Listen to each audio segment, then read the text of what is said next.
Hello, this is Daniel Davis with JesuitNET. Today we're going to learn how to use the tool Dabbleboard in order to create your network diagrams.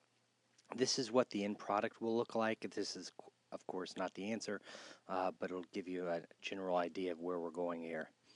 So first of all, we'll want to go to our browsers, type in www.dabbleboard.com. That will take you to this screen right here. You can take the tour, or you can go ahead and just get started right away. You don't have to set up an account. You can just begin creating the diagram. I wouldn't recommend this just in case for some reason your computer crashes. If you do create a login, you'll be able to save it and come back to it. So let's go ahead and go to pricing and sign up. Now this is free. We're not going to be using the anything but the free version, so let's go ahead and click sign up. I'm going to create a username.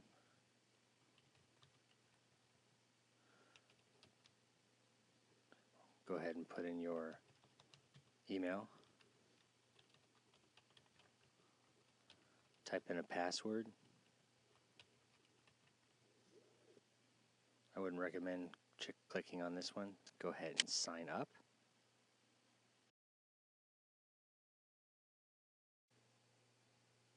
Okay, once you have set up an account at Dabbleboard, you'll see a screen that looks like this.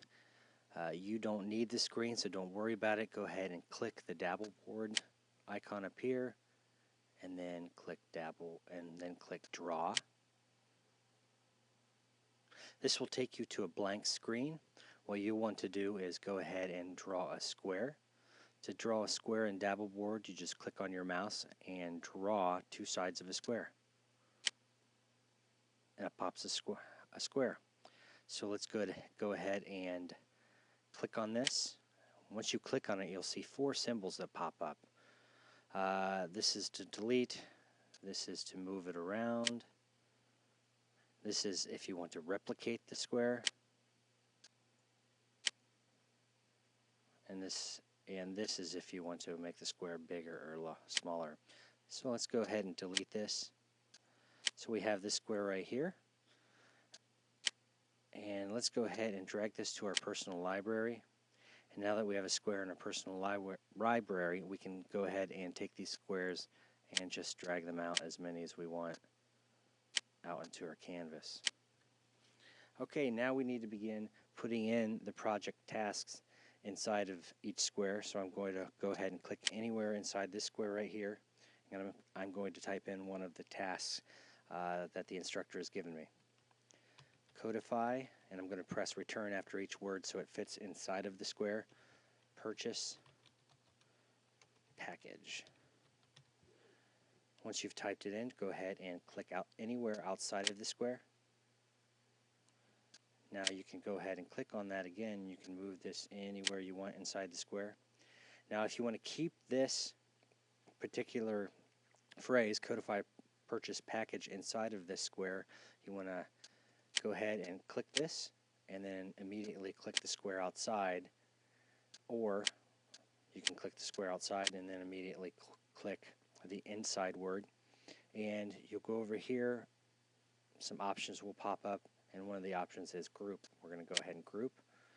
That way we can move anywhere we want, and the words and the square will go with each other.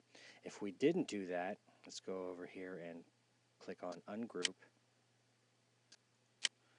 and we just clicked on the square. We try to move it around, and we're not dragging around the words either. So let's go ahead and group those, and let's go ahead and type in a few more. See, modify in-house. Modify in-house procedures. Click outside. Go ahead and click on this, and I'm going to move it inside. That's where I want it, so I'm going to go ahead and click on the outside box, and I'm going to group these. Now I can move them around. Let me create another one before we go on. Test purchase package. Click outside. I'm going to move this to exactly where I want it to be. Click on the outside square. While this is still highlighted, click on the outside square, and then I'm going to group them. And let's go ahead and create our starting and end box. So I'm going to press start. Click outside. I'm going to move this in the middle.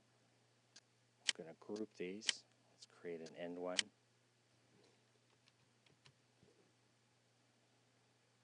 Click outside. Oops. Click on this and the box and group. Okay, let's put these down here so we have some space to work with.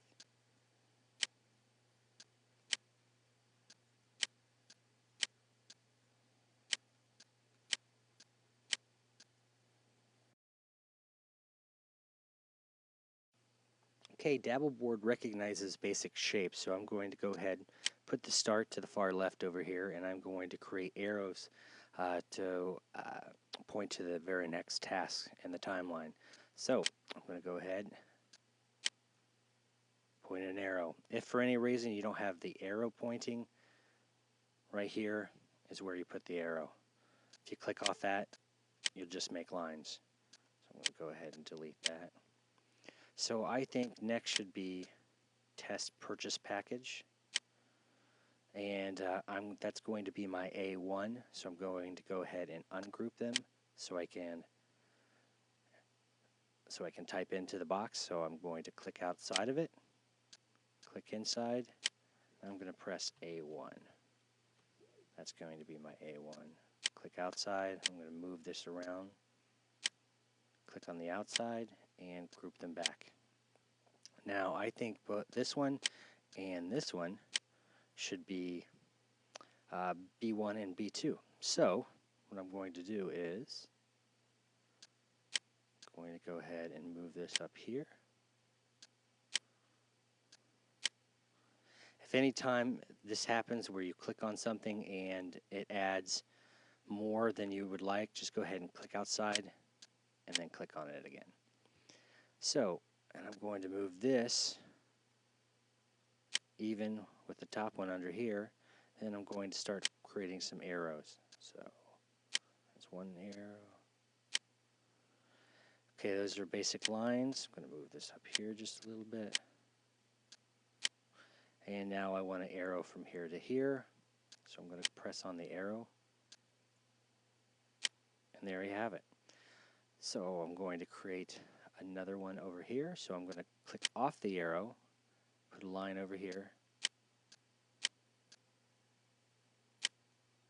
Oops. And then choose the arrow again, and there we go. Now if you want to lengthen these or move them, of course you can do so the same way as before. I want this to go ahead and be a little bit longer, so in order to make it longer, you click on this double arrow right here. It's the scale, and it goes ahead and scales. Now if for any reason you mess up, in order to go back one step, you just press Control and Z, and it'll automatically take you to the step from before. And you can do that as many times as you want, and it'll keep backing up. Okay, so let's go ahead and make this a little bit longer. And as you see, this is where we're going, and you can keep on creating until you finally get to the end. And of course, the end product will look something like, this.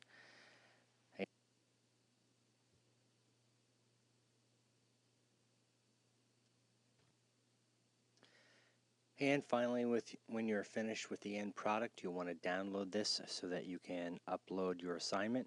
So go over here. This is the download to computer button right here. Click on this. Go ahead and name your file last name dot first name dot network. And you'll want to put at the end .jpg.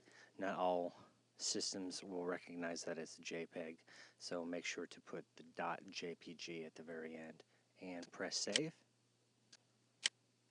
and your end product will look like this. And you'll want to go ahead and upload that into the assignments menu item in Blackboard, and there you have it. This has been Daniel Davis with JesuitNet. Thank you.